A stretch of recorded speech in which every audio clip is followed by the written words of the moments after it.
Bom dia, queridos. Quero convidar você a meditar comigo nessa manhã mais um salmo da Palavra de Deus. O salmo de hoje é o salmo de número 107. Esse é o salmo que dá início ao quinto livro dos Salmos, né? Essa divisão que eu já expliquei para vocês em algum momento nas meditações dos Salmos, né?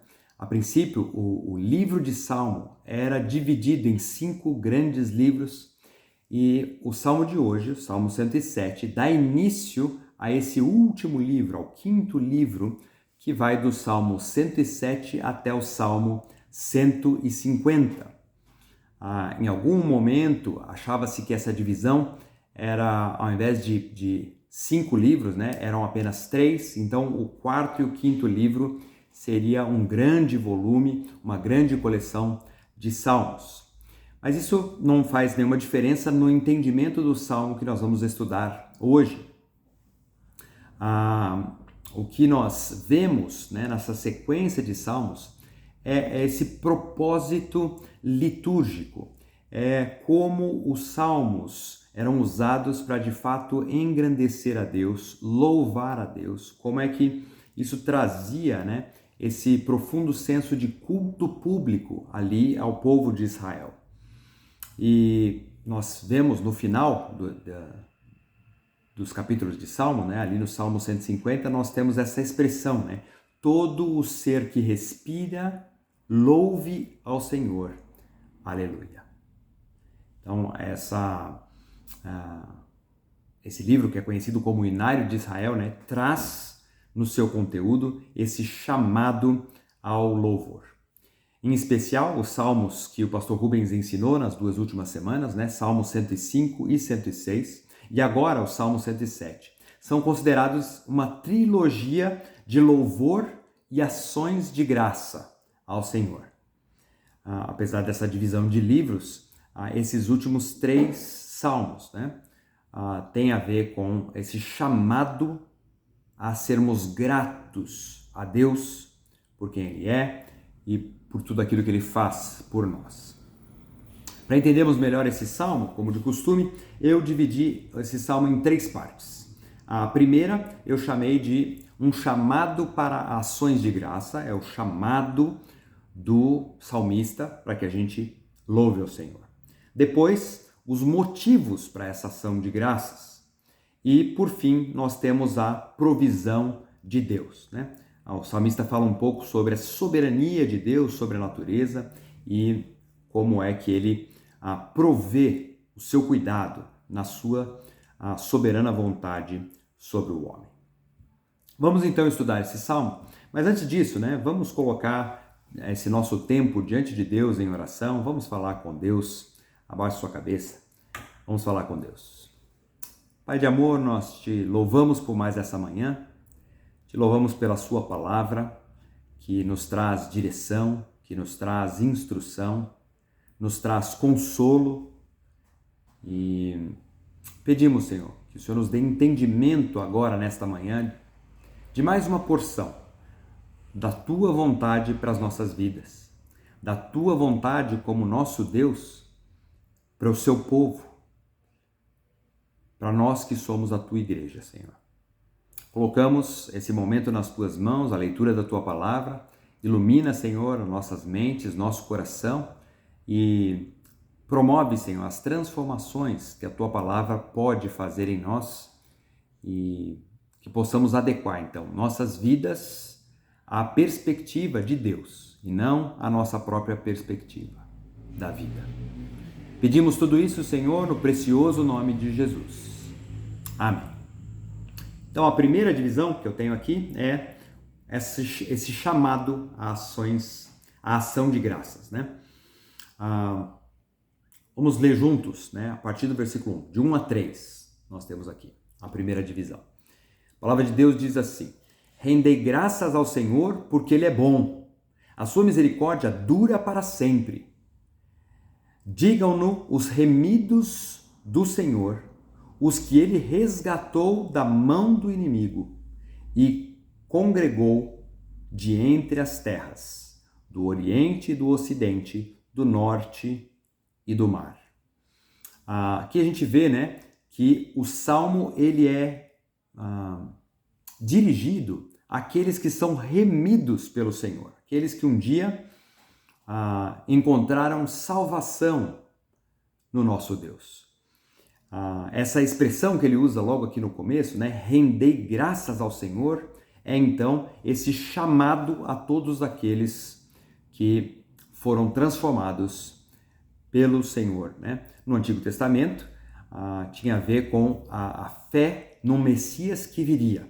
E para nós tem a ver com a fé em Jesus Cristo, que já veio e se entregou na cruz por nós. A palavra de Deus diz lá em Isaías 62, 12,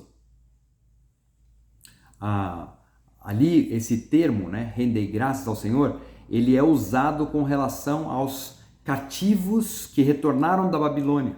É uma espécie de salvação, né, do povo judeu, quando eles retornam da Babilônia e podem ter autorização então para voltar para Jerusalém. Mas esse uso, esse uso mais amplo, né, pode ser simbolizado aqui e pode ser aplicado a todo aquele que foi redimido então por Deus. E o chamado para todos nós de rendermos graças ao Senhor.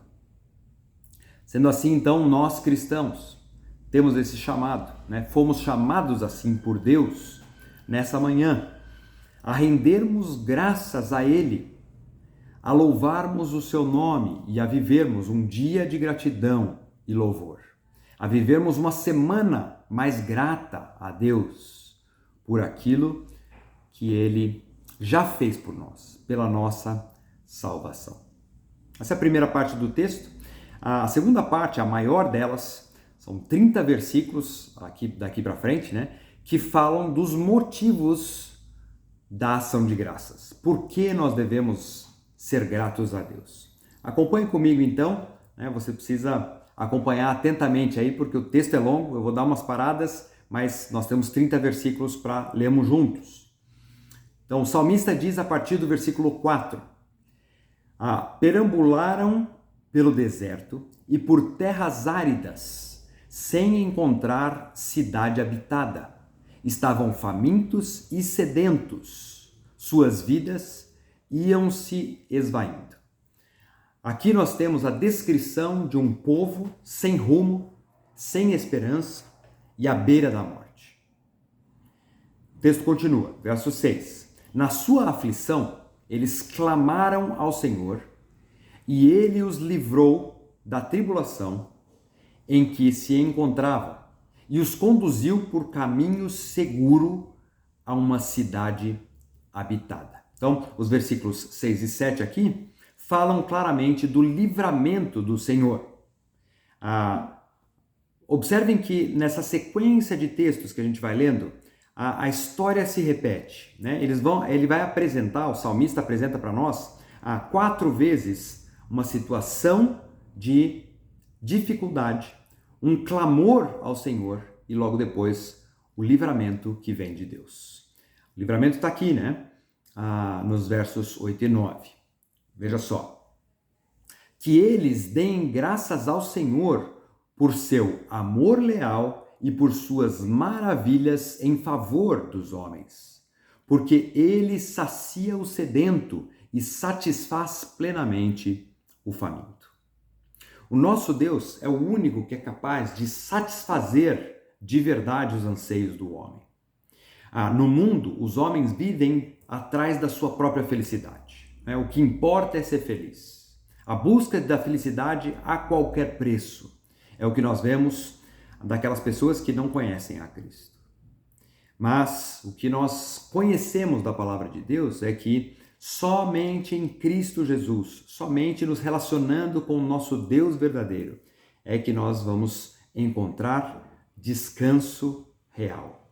É que nós vamos encontrar uma satisfação verdadeira. O texto continua, versículo 10, mais uma situação de dificuldade. Veja só. Assentaram-se nas trevas e na sombra mortal, aflitos, acorrentados, pois se rebelaram contra as palavras de Deus e desprezaram os desígnios do Altíssimo. Por isso, ele, Deus, os sujeitou a trabalhos pesados. Eles tropeçaram e não houve quem os ajudasse. Muitas vezes o nosso Deus permite que o ser humano sem Cristo, aquele que despreza a Deus, viva uma vida miserável, para que eles possam perceber um dia a sua necessidade de salvação. O versículo 13 diz: na sua aflição clamaram ao Senhor, e ele os salvou da tribulação em que se encontravam. Ele os tirou das trevas e da sombra mortal e quebrou as correntes que os prendiam. Então vejam aí, mais uma vez, né?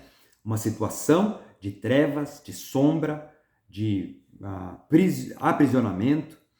E agora aqui nos versos 13 e 14, o livramento, né, do Senhor. Primeiro, o clamor, né? Eles clamaram ao Senhor, e na continuidade do texto nós vamos ter o livramento de Deus. Esse é o livramento que está à nossa disposição até os dias de hoje. Esse livramento que nós alcançamos por meio de Cristo. O salmista diz aqui, né, nos versos 15 e 16, o seguinte, né, que eles deem graças ao Senhor. Então, eles clamaram.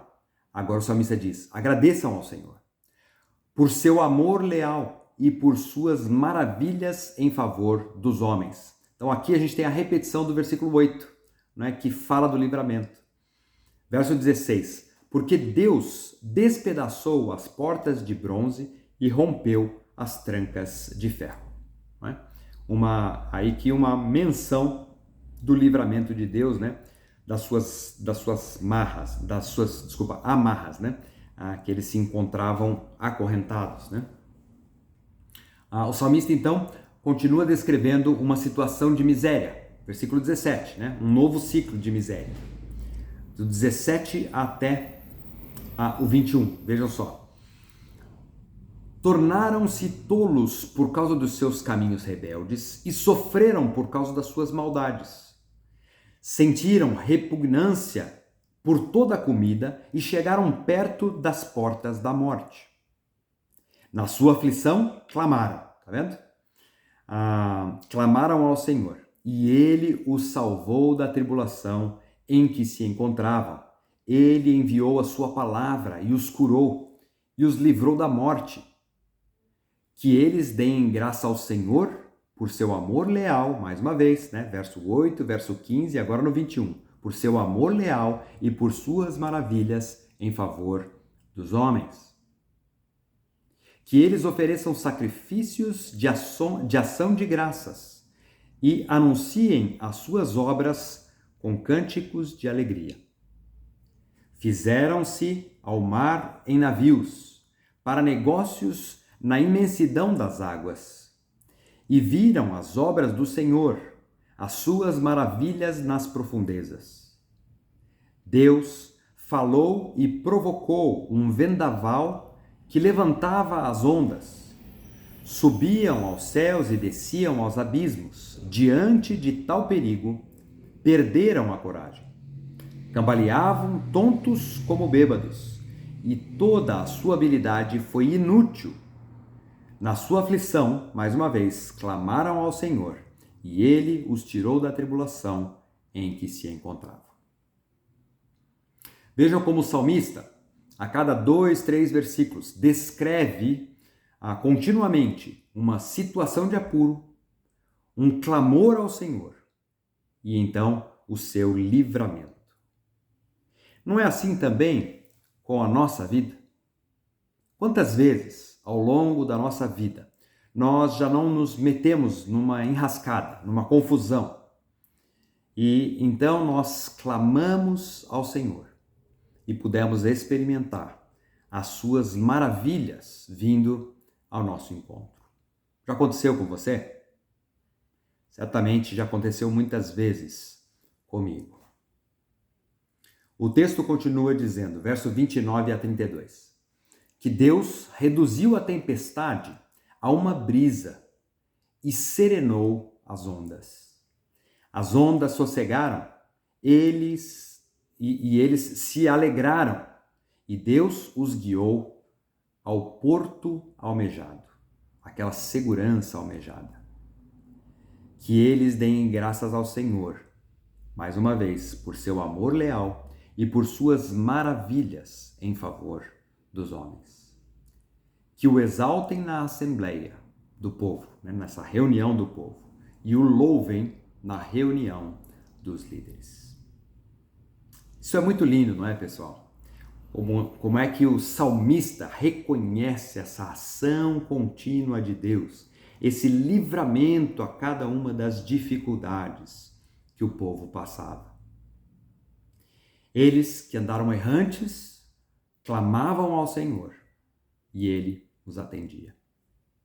O salmista usa essas 4 ilustrações, então, vivas, do livramento dado por Deus e reforça o seu chamado à ação de graças. Uma vez que vocês são alvo desse livramento, louvem ao Senhor. Sejam gratos a Deus no seu dia, na sua semana. Cuidado divino aparece aqui na vida desses viajantes errantes, perdidos, nos versos 4 a 9. Também existe um cuidado por aqueles que estão cativos, nos versos 10 a 16. Um cuidado pelos doentes, nos versos 17 a 22. E, por fim, um cuidado por aqueles navegantes, nos versos 23 a 32. Tudo isso, motiva o povo a uma atitude de ação de graças. Em cada exemplo, o autor descreve uma condição desesperada dos que passavam pela dificuldade, o seu clamor a Deus e um livramento que ele dá, que ele traz ao povo que clama. Quantas vezes você e eu já não nos sentimos perdidos na vida, sem saber direito para onde ir ou o que fazer? A pergunta é: quando você se sentiu assim, você clamou a Deus? E se você clamou, Ele te ouviu? Se tudo isso aconteceu na sua vida, como já aconteceu várias vezes na minha, vamos aprender com o salmista. Sejamos gratos. Louvemos a Deus. Quantas vezes você já não se sentiu preso numa determinada situação difícil? De quais doenças o Senhor já não te curou? Por tudo isso, o salmista nos desafia a louvarmos a Deus com ações de graça. E esse é também um desafio para nós nessa manhã. E na terceira e última divisão desse texto, nós temos essa provisão de Deus. A palavra de Deus diz assim: Ele transforma os rios em deserto e as fontes em terra seca. Faz da terra fértil um solo estéril, por causa da maldade dos seus moradores. Ele transforma deserto em açudes, agora é o contrário, Antes ele transformava rios em desertos, agora desertos em açudes, e terra ressecada em fontes. Ali ele assenta os famintos para fundar uma cidade habitável, semear lavouras, plantar vinhas e colher uma grande safra. Vejam aí a soberana providência de Deus. Ele os abençoa e eles se multiplicam e não deixa que diminuam os seus rebanhos. Quando, porém, reduzidos, são humilhados com opressão, desgraça e tristeza. Mas Deus derrama desprezo sobre os nobres e faz vagar num deserto sem caminhos. Mas tira os pobres da miséria e aumenta as suas famílias como rebanhos. Os justos veem tudo isso e se alegram, mas todos os perversos se calam. Reflitam nisso os sábios e considerem a bondade do Senhor. Para terminar, então, nós temos aqui a descrição de um Deus que converte rios em desertos ou terra seca em mananciais. E esses versículos, então, descrevem para nós tanto as bênçãos como as maldições que são visíveis no governo divino sobre a natureza e sobre a vida de toda a humanidade. Nosso Deus é Deus soberano, Ele faz o que quer. O nosso Deus, independente das circunstâncias que nós passamos, Deus tem poder para mudar a história. Eu não conheço todos os detalhes daquilo que você vai enfrentar hoje, durante o dia. Também não conheço a profundidade das suas dores, das suas dúvidas, dos seus temores. Mas uma coisa eu sei, queridos, aquilo que o salmista escreveu aqui para nós hoje. O nosso Deus, Ele é todo-poderoso e Ele é capaz de transformar qualquer dificuldade pela qual você venha passar ou pela qual você esteja passando. O salmo de hoje tem esse chamado para todos nós, para sermos gratos. Nós temos os motivos para isso, e ele mesmo apresentou aqui. E nós temos essa certeza de que Deus, Ele é todo-poderoso. Para Deus não existe impossíveis. Por isso, eu te convido hoje para dar glórias a Deus pelo que Ele fez e faz por nós e também por quem Ele é. Louvemos a Deus no nosso dia e também ao longo da nossa semana. Um bom dia para vocês, Deus abençoe o resto da sua semana. É o meu desejo, a minha oração para a vida de todos vocês. Até mais, um abraço.